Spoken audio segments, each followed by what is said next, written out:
Elizabeth Holmes, the founder and former CEO of the disgraced blood diagnostics company Theranos, might accuse her ex-boyfriend of mentally and sexually abusing her, thereby clouding her judgment during the time she allegedly committed fraud, according to court documents that were unsealed ahead of her criminal trial. Holmes, 37, is facing a dozen charges of wire fraud and conspiracy to commit wire fraud. Jury selection is scheduled to begin Tuesday. In the court documents unsealed Saturday, Holmes' attorneys alleged that her co-defendant and ex-boyfriend, Ramesh Sunny Balwani, abused and controlled her during their decade-long relationship, including during the period of the charged conspiracies. Balwani was Theranos' president and chief operating officer and is facing the same set of charges. He's due to go on trial next year. Holmes had sought to revolutionize medicine with Theranos' proprietary machine, called the Edison, which she claimed could run hundreds of blood tests on just a few drops of blood. The Edison was supposedly faster, cheaper, and more accurate than all other blood testing lab equipment on the market.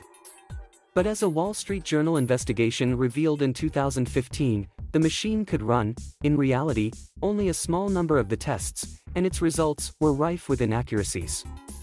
Instead, Theranos used commercially available machines to run the majority of its tests, diluting the blood in the tiny vials to increase the volume for some tests and using much larger samples drawn from patients' arms for others.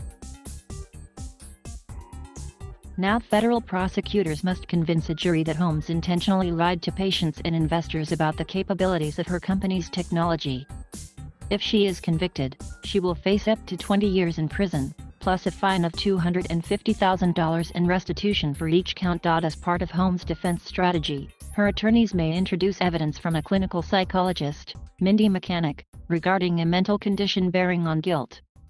According to the documents, Mechanic, an expert on interpersonal violence, could speak to whether Holmes' relationship with Balwani was consistent with intimate partner abuse and also discuss present diagnoses of post-traumatic stress disorder, depression, and anxiety.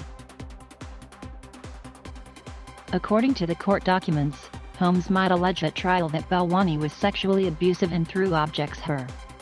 In addition to monitoring her phone and emails, the court documents state, he controlled what she ate, how she dressed, how much money she could spend, who she could interact with, essentially dominating her and erasing her capacity to make decisions.